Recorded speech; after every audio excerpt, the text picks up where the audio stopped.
victory and the agony of defeat.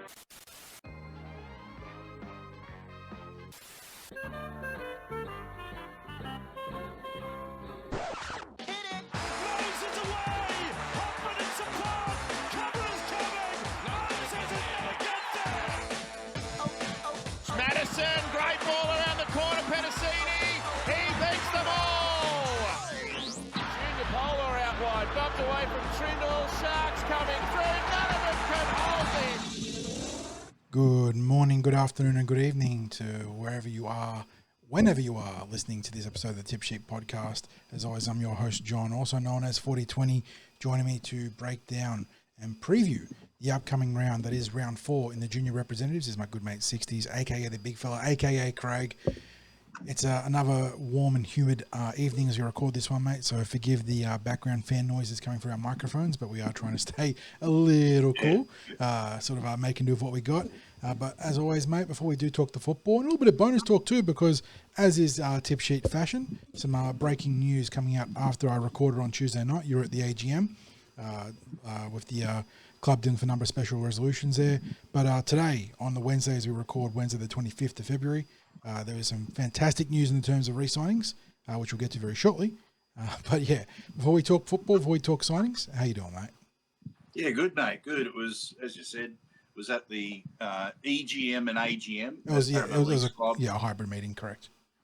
Yes. So, two meetings, one on top of the other. The first that members voted unanimously for the amalgamation between Parramatta Leagues Club and Pitt Town Community Club. So that now moves to the next step in that amalgamation process, all the government regulations, that sort of stuff. Then last night, the three standing directors were re-elected by quite a large margin for the Leagues Club. And those 4 member proposed special resolutions that we were campaigning for people to vote against were overwhelmingly voted rigorously against. Voted down. Yeah, they needed 75% of the vote to change each part of that constitution that those resolutions were applicable to, and instead they had 80% of the vote against them. So they're a long way off. I think it's time for some of those people involved to give it a rest and to let the club move on, and to try to anything that they think they can offer that's useful to try and work cooperatively with the club, rather than continually looking to take the club through the court system and what have you to get changed, things that Eels members have voted overwhelmingly in favour of, with the constitutional change and all the parts therein. But anyway, we'll leave that there, John, because as you noted, the great news that dropped this afternoon was, of course, in relation to Big T, Teancum Brown, upgrading and extending till the end of 2028. Dev deal for the rest of this season, which means that he's available to play if selected in round 1, and then NRL squad contract for 2027 and 2028. So when we're looking at the Eels' future stocks in the middle forwards, well, his name's going to be front and centre now as well, that he's got that NRL contract.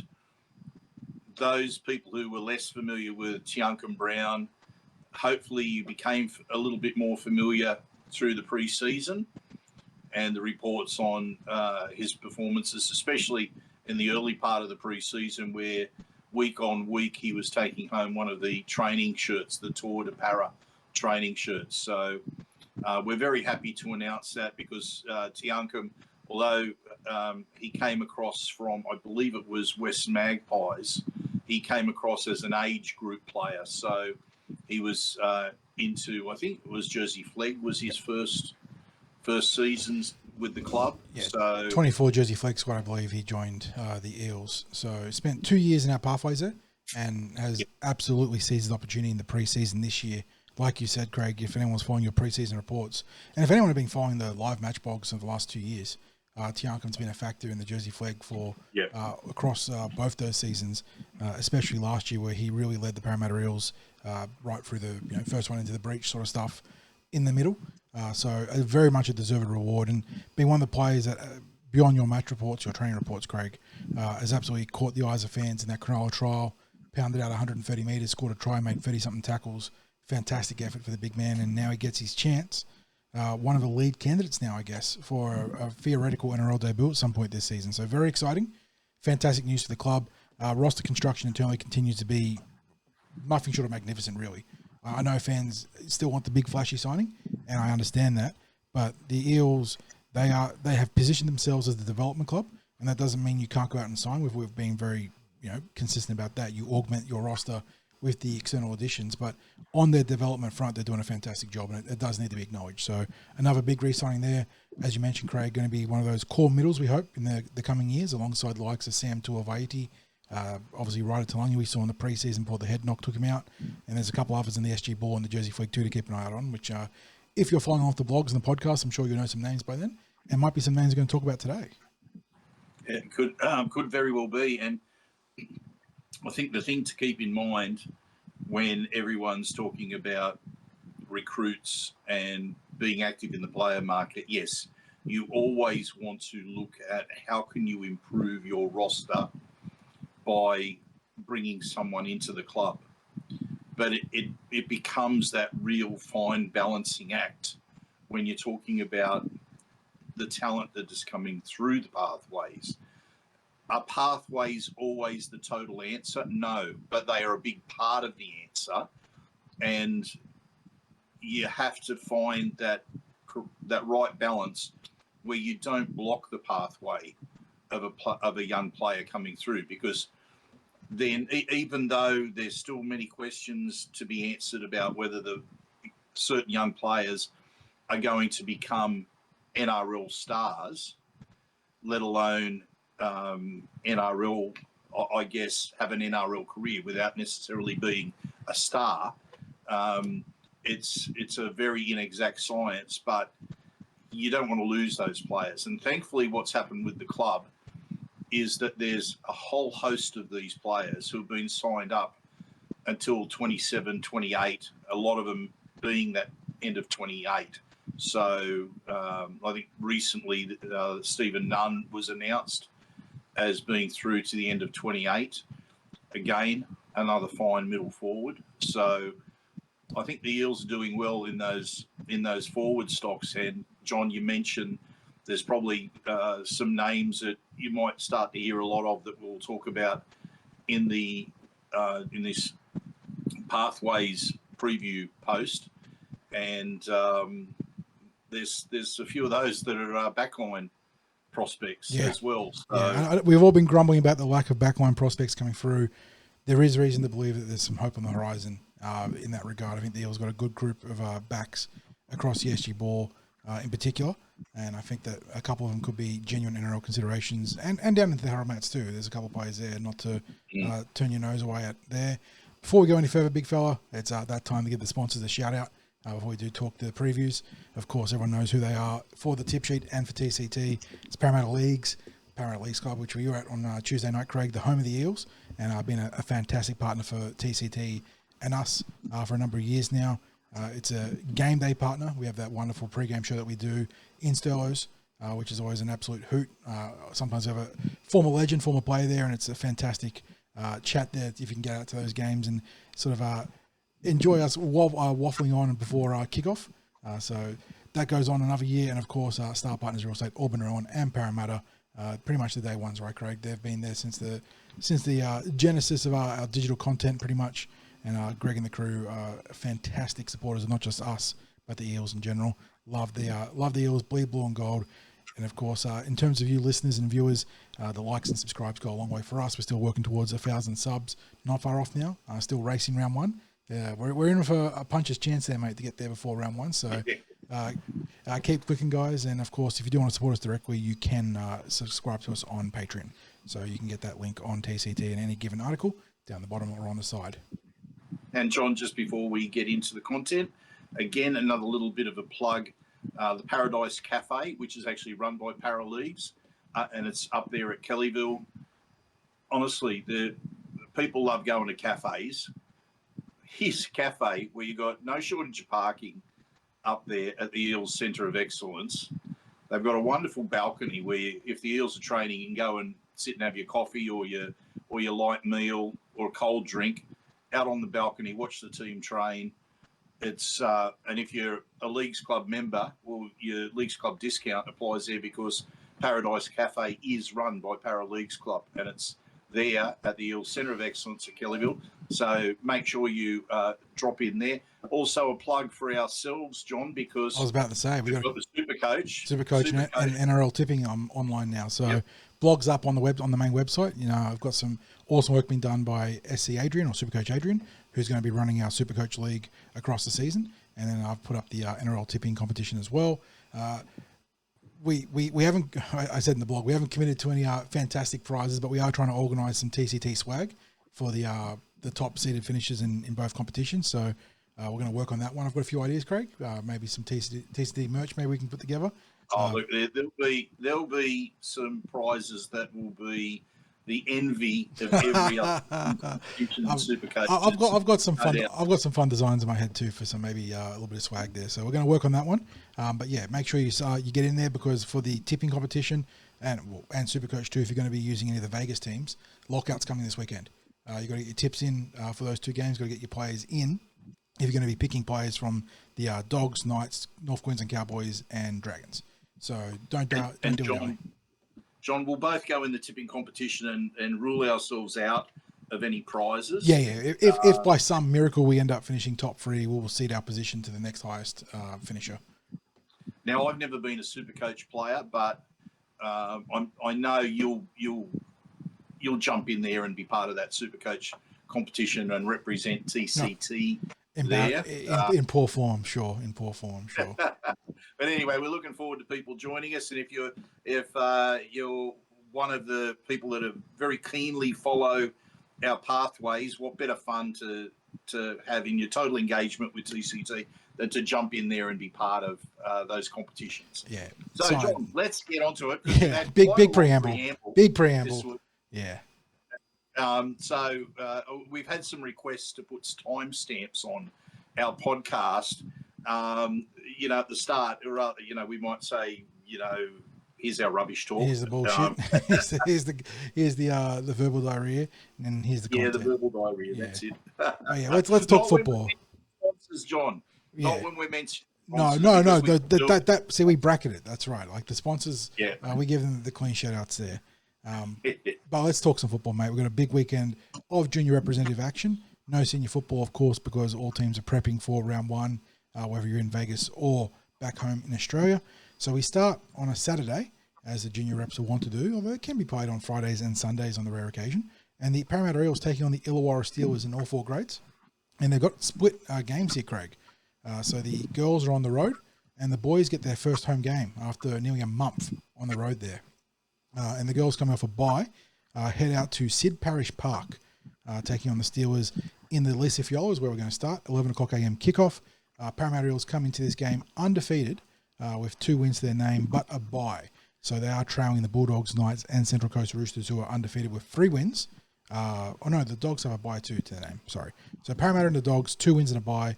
Knights and the Central Coast Roosters, 3 wins and no losses. They are your 4 undefeated teams in this competition. Illawarra, meanwhile, 1 win, 2 losses, negative 22 for and against. So they're pretty firmly rooted in the mid-table right now, finishing currently 10th or 14th there. But they do have the home field advantage here. And we have a team off the bye that's got a lot of changes, Craig, which is not what you usually want to see. So we're going to go through 1 to 17 as always, and then make a bit of an analysis. Starting at fullback, Tegan Nicholas is a returning face there, alongside Havana Cook on the left wing and Georgia Wansley down the same side.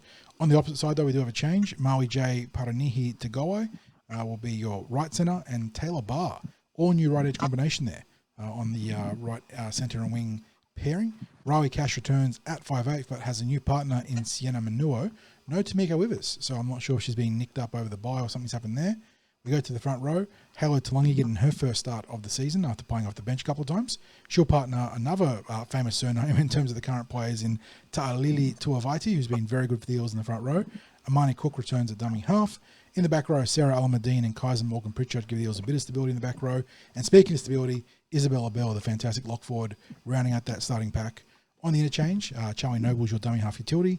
Chelsea Fours, and I apologize if I get this wrong. Is this Zara Tautai? I pronounce it Zara for this year. Yeah, but ZHRA Zara Tautai, and then another Zara ZARA Kuri, rounding out your rotation players, and then Kavinia O'Callaghan Ahio with the 10, but in the 18th reserve role right now, so maybe pending a game day swap, who knows? But Kavinia's played a fair bit of football in the first 2 games, so she's certainly got some meters to the legs right now, so I'm not sure if that's a matchup thing or something out of the bye. But the Eels coming out of the bye, not refreshed, seemingly, a lot of changes. So I don't know if there's injuries, if there's school commitments or other sporting commitments that sometimes clash with the junior reps. I don't know, but a lot of changes. It might be ensuring qualifications. That is actually a great shout too. This could be a qualification sort of a buffer for some of the other players, for some of their depth players. But yeah, out is Hine Rakiti, Ruby Nosi Tupulotu, Taylor Miga and Tamika Withers from their last starting team sheet, or last top 17 team sheet. And then in Mali J, Paranihi Tagawai, Taylor Barr, Zara Kuri, and Zara Tautai. But that also is not right because Sienna Manuo's in. Just know who else is there that they haven't correctly listed. That might actually be it. So, yeah, a lot of changes there for the Parramatta Eels. And they're taking on a mid-table team in the Steelers who do have home field advantage. And the bye, it's a tricky one, Craig. Oftentimes in senior football, you want the bye, you come out recharged, refreshed, get the 2 weeks to game plan against your opposition. There's a lot of tape, and you sort of look to exploit mismatches and perceived weaknesses in a roster. In the junior reps, though, it can cause a little bit of, I suppose, a loss of focus. It's a long time between playing football, and you want the routine, you want the rhythm, and it's always a challenge for the coaches and the players to come out of the bye fired up. Yeah, John, I think the Lisa Fiaola team couldn't really ask for too much more from them to start the season. I think it's a big out with Tamika. Yeah, she's been fantastic. She's been exceptionally good at halfback, and this will be our first look at Sienna at halfback this season. So be very keen to see how she goes, especially if these changes are a qualification selection, just to make sure that every player gets a minimum number of games under their belt so they are qualified for finals football at the end of the season. And, it's with such a strong start to the season and the Steelers being like obviously a little bit up and down, it's sort of a hard one to pick with these changes. I mean, we're obviously going to be selecting the Eels, but what's always in my mind is that the Steelers they've sent out some really strong female squads. They've been one of the pillars in the female pathways not just early, but in recent seasons. Yeah, been one of the better performing clubs in general, and they were one of the trailblazers really early on. And while the competition has led to greater parity in recent seasons, you've seen the emergence of Canterbury, of Parramatta, a couple other teams like the West Tigers that we spoke about with AJ are on the rise now. The Steelers remain or have been one of the pillars of consistency across the Lisa Fiaola and Tarsha Gale. Yeah, absolutely. So, John, I think I'm going to be looking for exactly the same as what I've seen in the first few weeks when the pack lays a good platform, and especially when they really launch that fast attack on the edges, they're really hard to hold out. What will be interesting will be that distribution of the ball in the shifts with the change in the halves, because we know how quickly and how well that ball is moved out from the edge to the out towards the centre and wing, and it's going to be a big ask, especially on that left-hand side as well, which I think is the side that Tamika Correct. normally That is plays. Withers, natural side, correct, yeah. And look, I'm expecting that the team will go well. I'm looking forward to seeing this, John, actually, to see how well some of those players do perform that are being selected this week, because although they would have been in the trials, one of the things that was difficult was we didn't have team lists with the trials. Yeah. So learning something about the full squad. Someone that might have been number 20 in the trial, or number 32, is now going to be a Sienna Manua, or as we saw in the back line there, Paranihi Tagoai or Bar, and just it's going to be funny trying to connect those dots there. But yeah, they're big chances for them. And I think, as we always talk about, the challenge now for these girls will be, if this is indeed the extended roster getting a chance to qualify for finals, you want to go out there and play good football, but you don't want to press. You don't want to try and force the issue.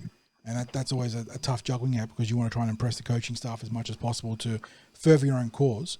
But I think it's that thing of learning to let the game come to you and not trying to force the game around yourself. And I think that's going to be the individual challenge here.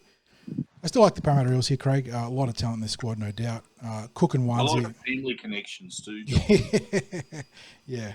It's the right now it's not even intergenerational; it's the same generation, but the interfamilial connections across the junior reps is kind of crazy. A lot of very talented football families out in Parramatta way, I tell you what. But yeah, I look at that left edge. Cook and Wansley have been excellent. I know that's been on the back of a lot of the fantastic work done by Tamika Withers at 7 down that edge with both boot and pass. But Manua is going to get a lot of support down that half. She also gets that's Sarah Almadine's half, correct? She plays left. Kaiser Morgan-Pritchard plays right. Is that? Yeah. So I mean, both those back rows have been in great nick, and they're going to help both halves. And this is also a big chance for Rawi Cash, who I thought has been good to start the season, but she sort of plays in Tamika's shadow. Like, that's not the way of phrasing it, but she is the second hand to the dominant halfback there. But she's had some great moments, so she gets a chance maybe to step up, take a bit more possession of the ball, and looking forward to seeing what she can do. Likewise, Halo gets her first start. So you got the Talangi and Tuavati connection, which could have been the SG ball pairing last year between Ryder and Sam, or close enough. So you've got some, like I said, those incredible familial connections right now in these squads.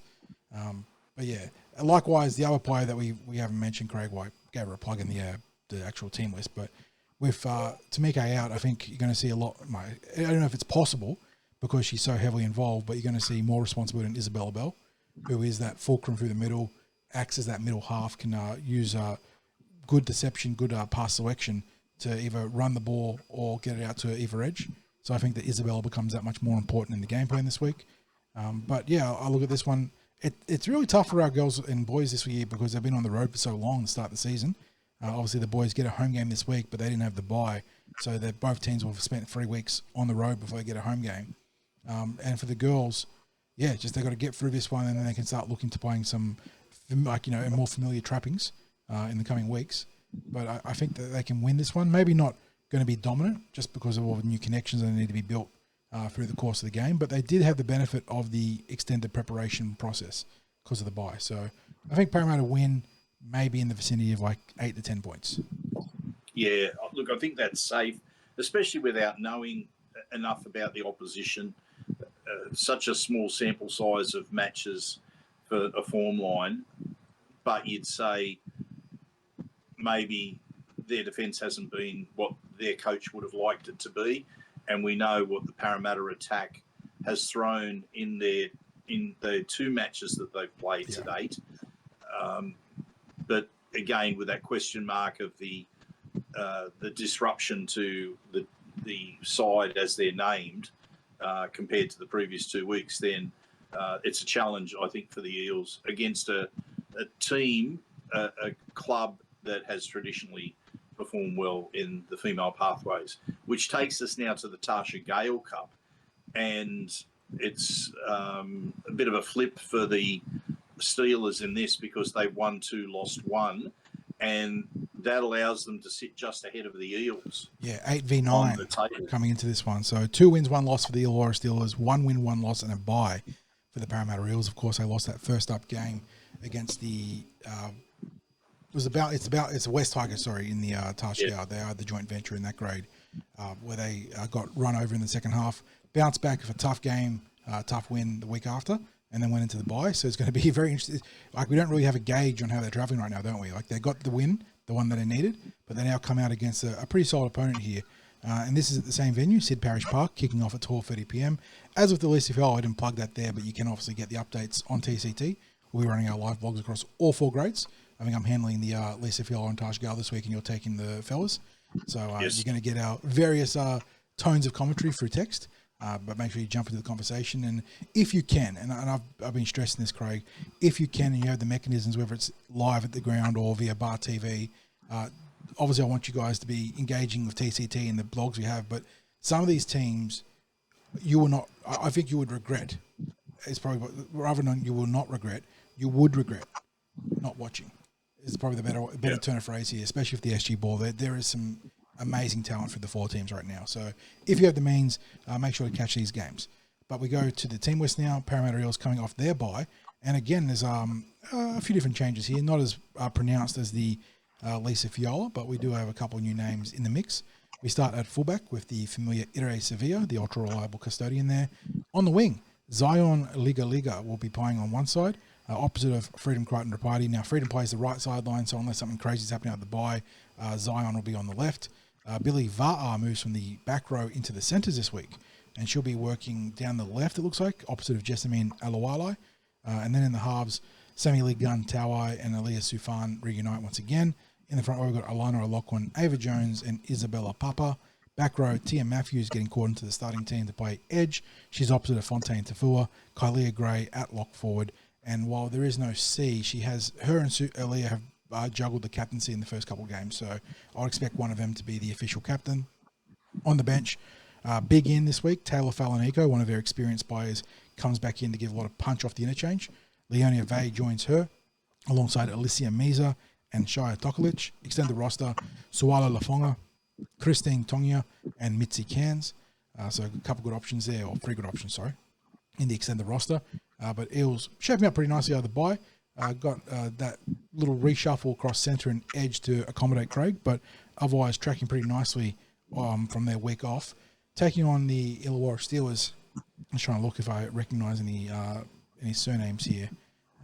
Well, apart from Churchill. Yeah. there was a coot in the Lisa Fiaola, actually, which would be a pretty cool if there is a bloodline connection there in terms of a centre after old Ronnie.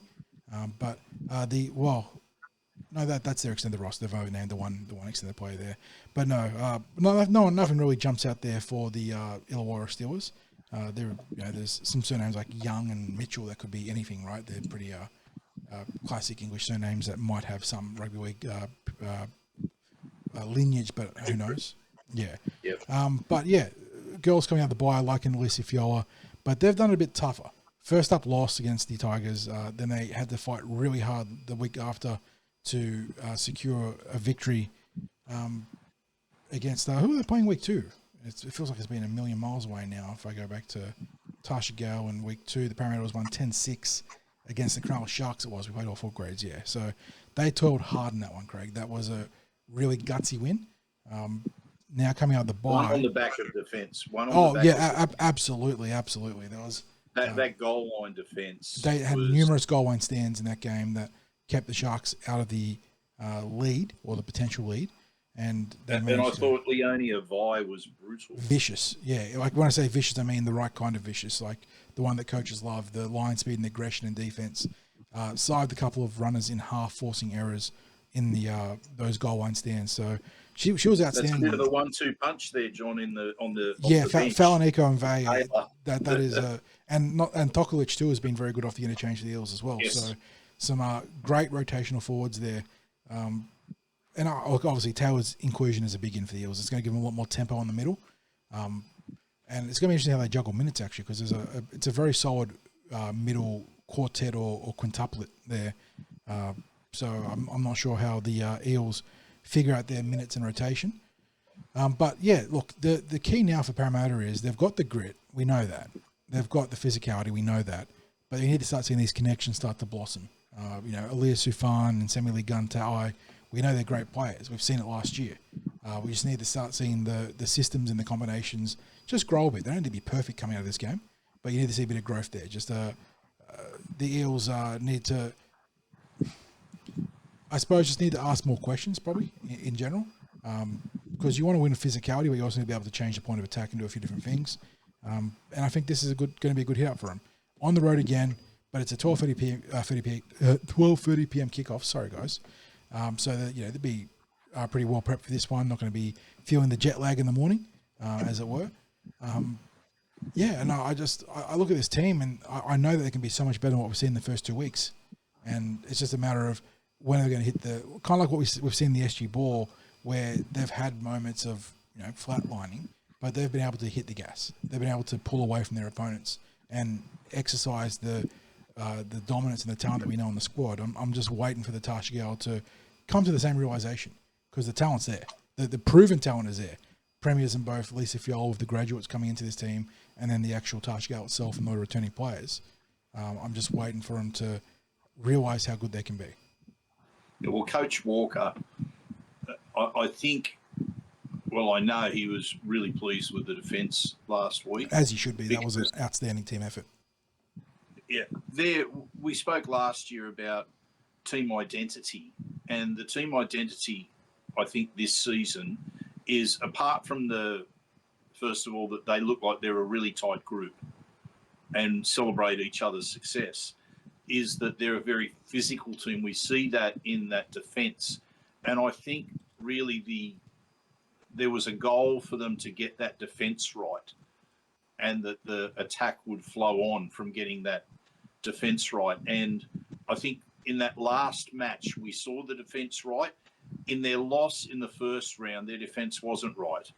They leaked points that they wouldn't have been happy about. And ultimately, and there were errors in there as well.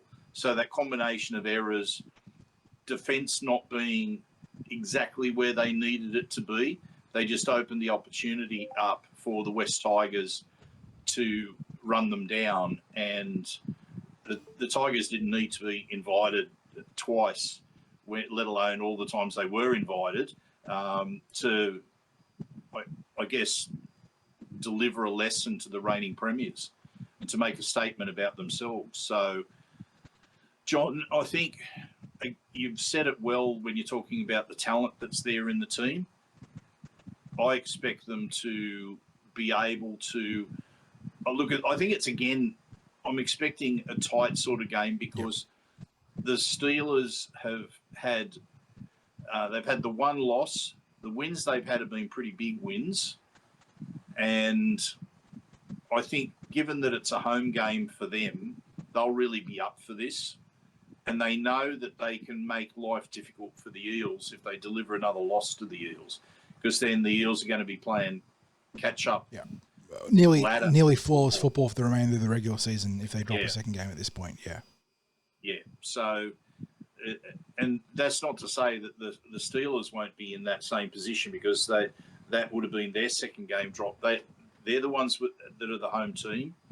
They're the ones that maybe have just that little bit more momentum with a couple of wins. The Eels just having the two games that they've played. So, look, I think we can. Look, I wouldn't be surprised if it's a very similar game to the Eels' last up game, with the defence winning it in a really tight contest. So I'll suggest that we squeak by say a converted try. Yeah, I mean, I'd love to see the offensive flourish and the Eels clicking in all gears, all cylinders. But like you, I think you're gonna have to fight pretty hard in this one. So somewhere in the single-digit sort of margin of victory for the Eels, I have to get on top. Bearing in mind that victory is not a given in this game, nor is it in any game. But the Eels, I think, come into this one as a sort of coin toss on exposed form. Yeah, true. Okay, that now takes us to the Harold Matts. Yes. which is later in the day. Yeah, so different venue, 4:30 p.m. kickoff. This is a home game, believe it or not, ladies and gentlemen. Our first junior representative home game of the season, just about a month into the course of action. One of those interesting logistical setups for the Parramatta Eels this year. But they're at Eric Tweedale Stadium, 4:30 p.m. kickoff, taking on the same club, the Illawarra Steelers. Eels coming to this one on the back of their third straight win. Went out to Leichhardt last week and accounted for the Balmain Tigers 22-6. They've got the one change this week, it looks like. No, sorry, wrong squad, am I saying? They've got a couple of changes this week. So they play with Liam Martin at fullback, Leonard Salter and William Mamiya Epe on the wings, Tyler Lama and Larima Siu in the centres. So we get Martin back at fullback, Larima back into the centres, as per the Tuesday team list here. So I say this, bearing in mind, we say this Tuesday team list, even though it's a Wednesday, the team was obviously put out on a Tuesday. The team list in Harold Mats last week on Tuesday did not resemble the team we saw on Saturday. So I don't know if there's going to be another late changing of the roster, but we'll have to wait and see. Levi Perrott is in at 5'8" once again, partnering Cable Leah Ta'u, which is a tough sell for poor Danny Abu Hamid, who was fantastic against the Balmain Tigers. But that is the nature of our football sometimes, isn't it, mate? You come in and do a great job, but you're the guy that's second on the depth charts, and you have to wait for your next opportunity. In the front row, we get our first start from Big Dion Haynes, and he's going to work opposite of Curtis Brown, Spencer Sorensen at dummy half, Jake Capavilla, Khan Jackson, and Hayden Bell round out an unchanged back row. All three players in great nick, obviously. And then we go to the bench, Tyson Paletu, Thomas Jackson, Winston Tahi, and Flynn Manua are your four rotational players. Elijah Alzhim, listed as the 18th man or replacement player there. They take on, as we mentioned, the Illawarra Steelers, and Parramatta, one of four undefeated teams in the Harold Matthews. They are positioned fourth on the ladder. 3 wins to their name, but they trail the Penrith Panthers, Newcastle Knights, and Canterbury Bulldogs. Bulldogs, however, should be noted, are 2 wins and 1 bye, but the Knights and Bulldogs all close to the Eels in points differential, but Penrith plus 70 after 3 weeks. They are the right now the top team in the competition. And Illawarra, for their part, 3 games, 2 wins, 1 loss, -2 points differential. So they are currently, it's a top 6, isn't it, Craig, in the junior reps now? Is that right? From memory, John, but you're really testing me at 65 years I of feel like it changes. back It to just last changes. year. It changes every year. So I think it's a top 6. So right now the Steelers on the outside looking in as we sort of get to the halfway point in the season, not quite. So this is a big game for both teams. Eels looking to keep touch with the Panthers, Knights, and Bulldogs at the top. Meanwhile, the Steelers have a chance to make a move on a potential finals berth halfway through the year, or nearly halfway through the year. Yeah. So, John, I think it's fair to say that you should have, I think, a really good contest with this. You mentioned the Eels undefeated, Steelers 2-1, but some strong form in those games. And again, they're a club that's done well at junior rep level over the years. The boys maybe not quite as strong as the girls' teams, although they have flashed a few outstanding squads at different times. I think this Eels team, it's the measure of the strength of it is that we selected Danny Abu Hamid as the player of the match last week, and even awarded him the player of the round as far as the Eels squad's concerned. And he hasn't been able to, we're assuming he's not injured, he hasn't been able to retain his place with Perrott coming back in there. But I think that's a reflection of some nice depth in a key position in this Eels squad.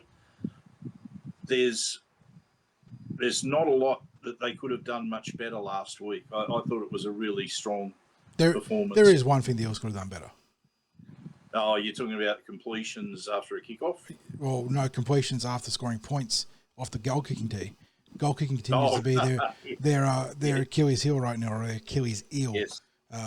They were 1 from 5 in their conversions, and that was sort of the trend of their first 3 weeks in general. Although this was, I think, the worst of their 3 outings. And right now, they've been the better team enough that they've been able to win cleanly in all 3 games, although it was a real good tussle in round 1 against the Magpies. That was a great game. But they are going to meet a team, and maybe it's this week, where goal kicking is going to be the difference. And right now, the Eels do not have a convincing or compelling solution off the tee.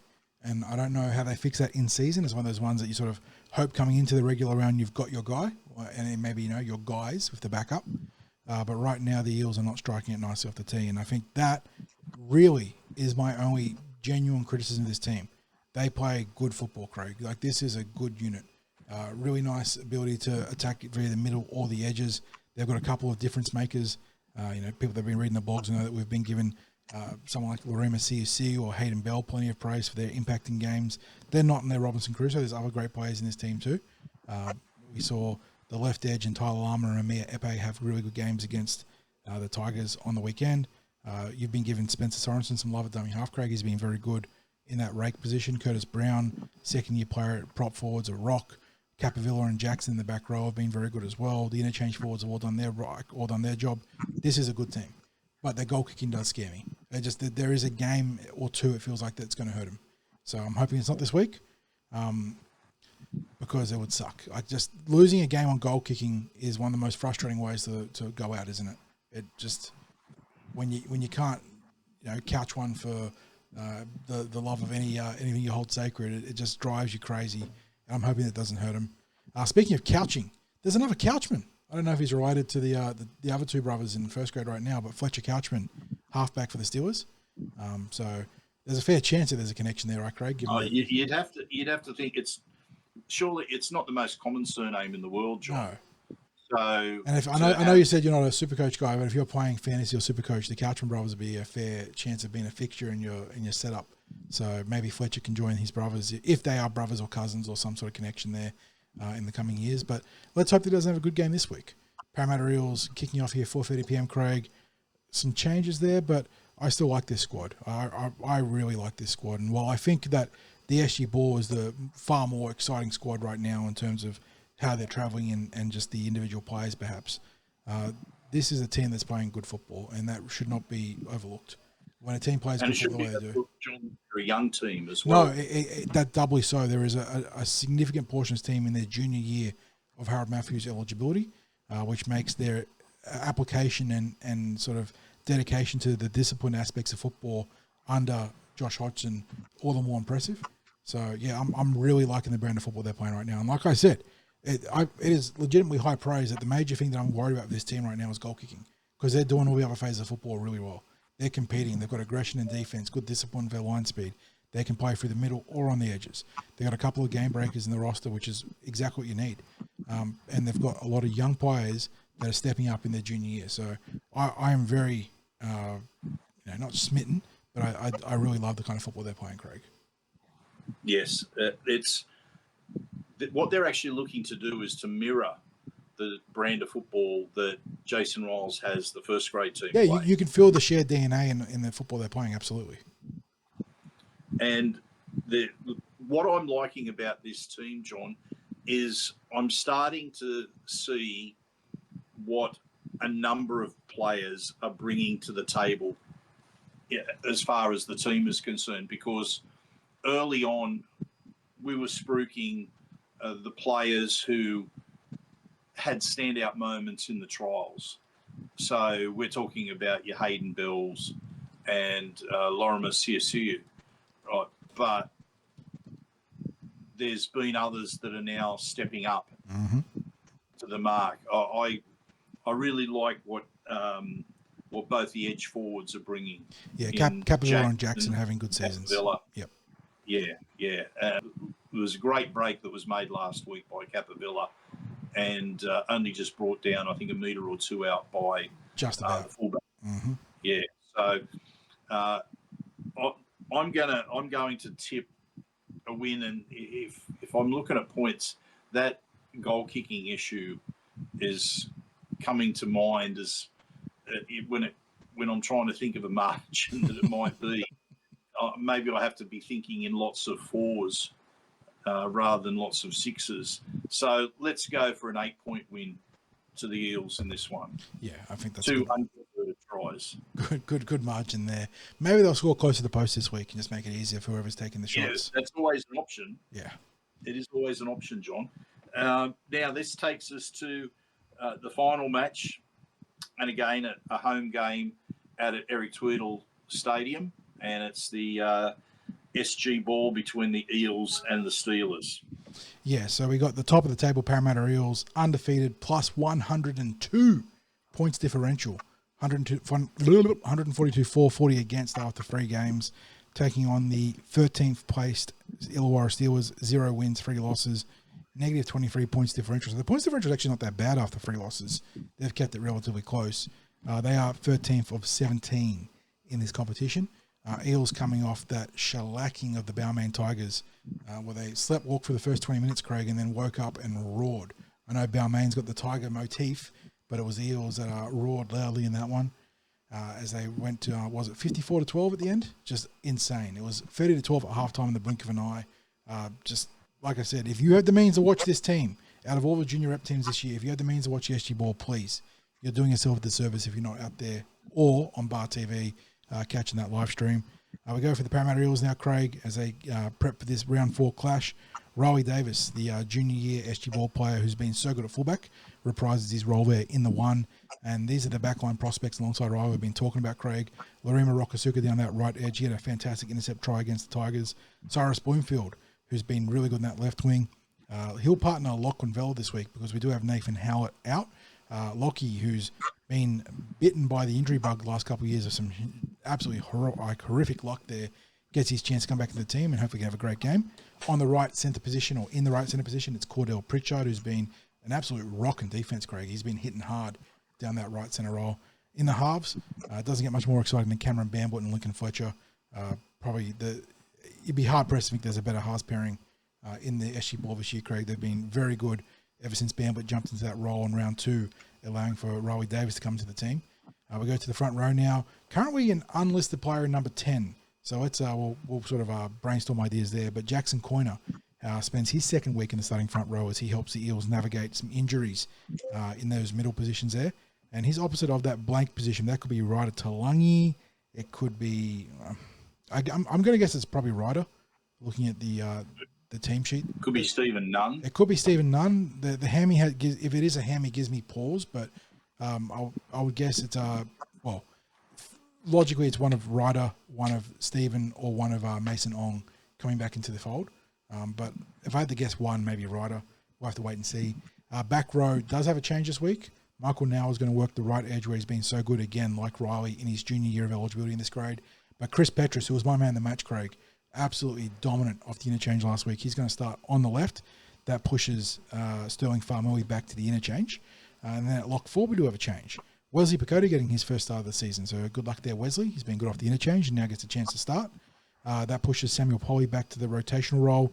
He's going to join Billy Farnene, who I thought was one of the Eels' best on the weekend. Awesome off the interchange, helping shore up that middle rotation.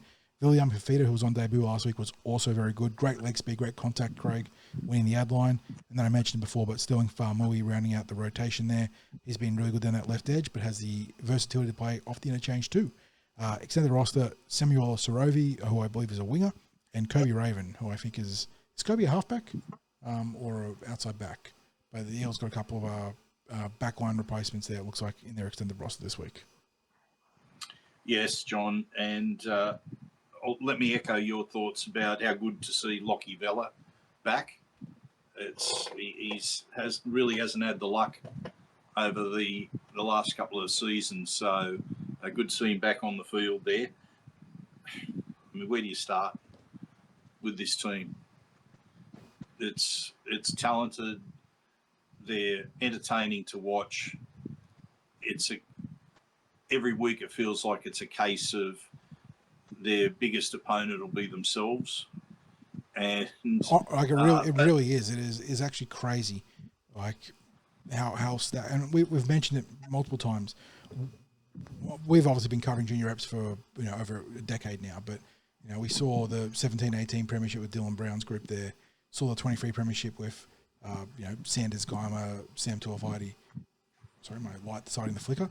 And obviously most recently the 25 grand final. We've seen some great teams.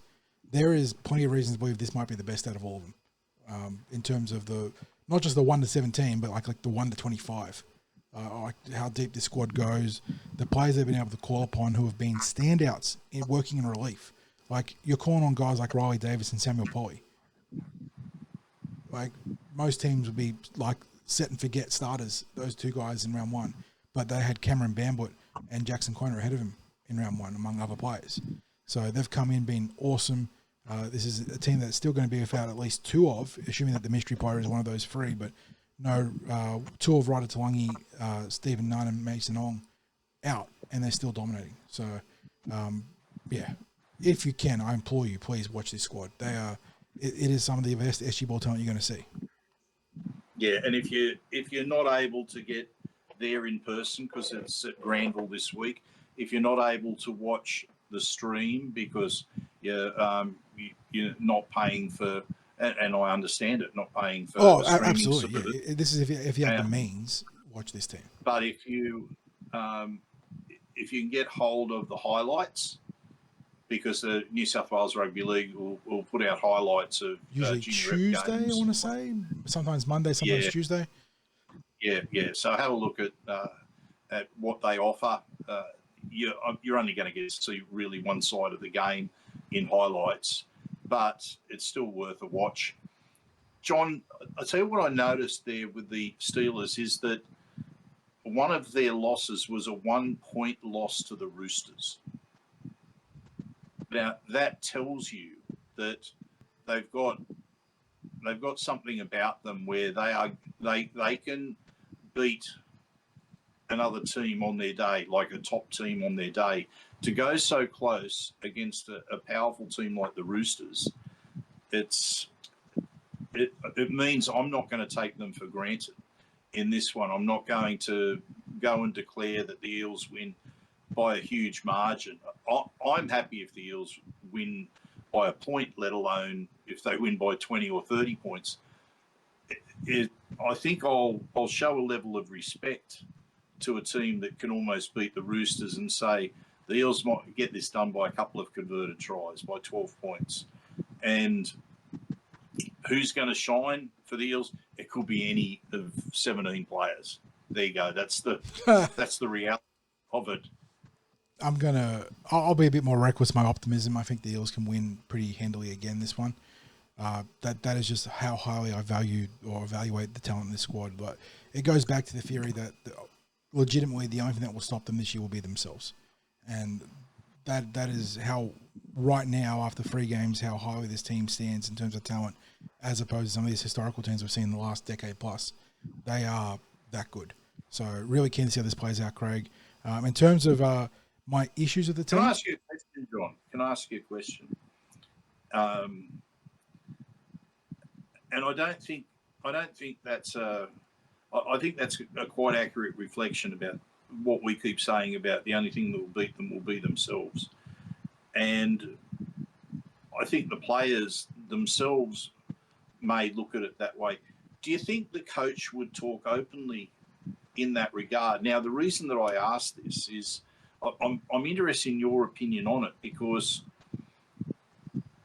I think it's a fair thing to say to the players, because I don't think it's something where they would get big heads about that sort of thing. I think it's basically saying to them, look, if you don't play your best, you can lose games that you should win. And it keeps them on their toes. Like, don't expect just to go, because there's talent in this team, to go out there and it'll just happen for you. I feel like conventional coaching logic would dictate that you'd avoid that, right? And you'd go the classic, we take it 1 week at a time, 1 game at a time, don't get ahead of ourselves, which I suppose does sort of have a tangential connection to what you're talking about there. But I kind of agree with you in that you could almost make that a challenge to the players in this group, saying you are that good, but you can't get cocky. Like, you got to keep proving to yourselves every week, because the moment you slip up is going to be the moment you beat yourself. So, yeah, I do think that's an interesting sort of counter philosophy there. I don't mind it. If the Eels chose to explore that option to challenge this crew, I wouldn't be against it. But like I said, I think conventional coaching logic, like the rugby league truisms and the just sporting truisms, sort of makes you lock in on 1 week at a time on the present game and whatnot. But yeah, I could definitely see it. I don't mind that at all. And the thing is, John, I think as coaching is evolving, there's different ways that coaches are looking at how they prepare teams, psychologically, how they deal with motivating the players, keeping them on task, keeping their heads in the game. And I think for a group that has a lot of the weight of expectation on them, and that's just how it is. There is no avoiding a weight of expectation on a group like that. It's just you can't hide them in a corner. You can't hide them under the carpet. They've dropped 40 plus every week. Like they've been dominant. So like you said, you can't hide. Like you can't shy away from your own expectations, from the expectations that the competition now has for you. Like they've put their hands up and said, we've got the target on our back. You got to come after us. So don't shy away from it. Own it. Yeah, I don't mind that. There is no way of hiding that a player like Lincoln Fletcher is a player of the future. There is no way of hiding that Cameron Bamblett isn't targeted for a big future. There's no way of hiding that someone like Stephen Nunn or Jackson Corner, right at Tulungi, like right at Tulungi, because that's not saying that there are not other players there, because we've just said any one of 17 could be the difference maker this weekend. Them and Chris Petrus, that's not including players that are in the squad who aren't getting a run this week. It's just that those players that we've mentioned, they get media attention. Yeah, they're not just getting the attention of ourselves or other supporters that follow the pathways. They're getting media attention, so you can't hide them. No, the club would love to hide them, but you can't hide them. Yeah, we can tell you nothing that to see here. As much as we like to be able to share all the coverage we do of the juniors of everyone that follows TCT, I'm sure there are times the club would wish that we were a little less effusive in our praise about bringing their talents to light, because it is such an ultra competitive market, isn't it? And the Parramatta Eels right now have this golden crop of kids. So, like I said, make sure you catch them if you can. I tell you one thing I'm not worried about with this team, Craig, is the goal kicking. We said the Harold Matts are struggling. Right now, the SG Bull have missed one goal kick the entire season. Lincoln Fletcher is 17 of 17, and he missed game 2 to play in that Cronulla Sharks trial in the NRL. Cyrus Bloomfield came in and kicked 6 from 7. So I'll probably put the mega mockers on them now, but they are striking that thing sweet. Fletcher didn't get a lot of easy conversion. They won by 54-12 on the weekend, and Fletcher had a multitude of goal, like either sideline or just in from the sideline conversions to make, and he nailed every single one of them. So really nice to have a couple of sharpshooters in this team in Fletcher and Bloomfield, and I sure hope they can keep it up this week against the Steelers. And question for you as well, John.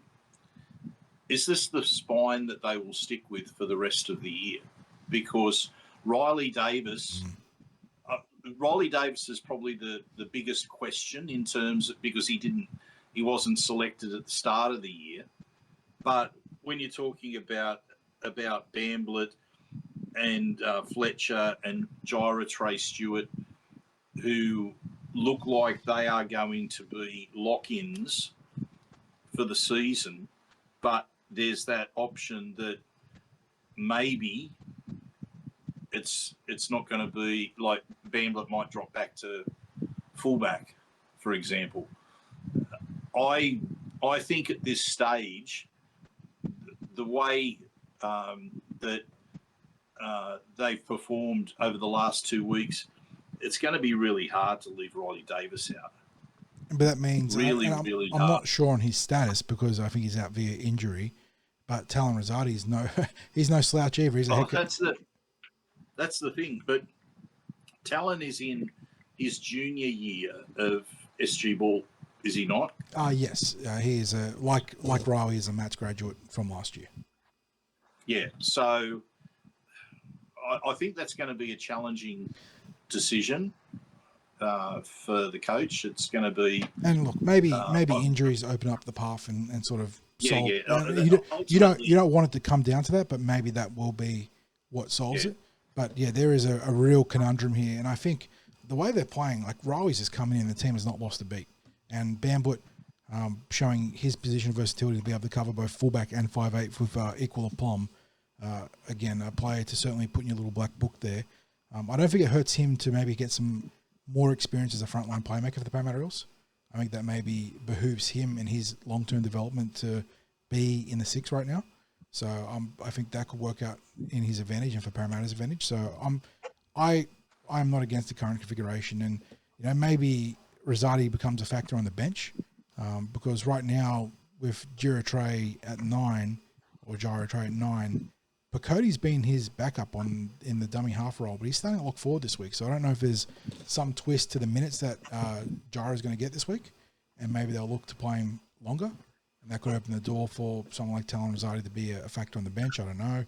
But again, I'm not sure what Talon's status is of injury, so that might end up being a non-factor for a while. But yeah, this is just I think a lot of the conversation around the NRL squad has been this year that the Eels are a pretty well-rounded squad. Like, they haven't got... Sorry, my light again dying. The Eels haven't got a very glaring weakness in terms of their top roster, right? Like, they've got nice players across the park. That's the SG ball, but they've got more superstar factor relative to the grade.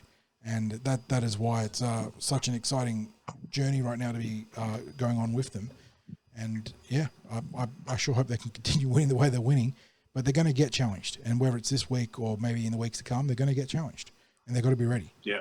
They've got to be ready. And that's going to be until it's... Look, they've been so dominant, but until you get punched in the face and you can sort of take the hit and get back up and hit, give a couple of hits back, you don't know how you're going to take it, right? And I think that's what the Eels are waiting for right now. Yeah. John, I think that's a good place to leave the preview for this week. Pugilistic throwdown there from me is a great way to wrap it up. Yeah. Well, look, I think I'm hoping that all of you there are enjoying the dedicated podcasts that we're providing on the junior representative season. If you see myself or John out there at junior rep games, come over, say good day, introduce yourself. We do enjoy meeting the people that listen to our podcast. We get to do that quite frequently now in terms of whenever we're out and about, we seem to have a lot of people coming up and saying g'day. Please continue to do that. And it often happens on NRL match days, but we love it to happen as well at Junior Pathways or Eels Academy, as it's now being called, matches. So you have a look. I'll be out there at Granville this weekend. So if you do see me, come over, say g'day. Apart from that, thank you to our sponsors, Star Partners Real Estate, Auburn, Narellan and Parramatta, and of course the home of the Eels, Parramatta Leagues Club, who really are the heartbeat of the Eels Junior Rugby League, with providing over $350,000 in funding for Junior Rugby League, the grassroots level rugby league. We're talking about the local clubs that they're helping to make football accessible for young players and families. So our thanks to Parramatta Leagues Club for making that happen. And of course, the reminder, no matter what platform you're watching or listening to this on, if you can give it a like and subscribe, really that subscription, especially on YouTube, is going to be a big benefit to us if you can. It really helps us out. And John, apart from that, there's only one thing left to say, and that's go you mighty Eels, Para proud.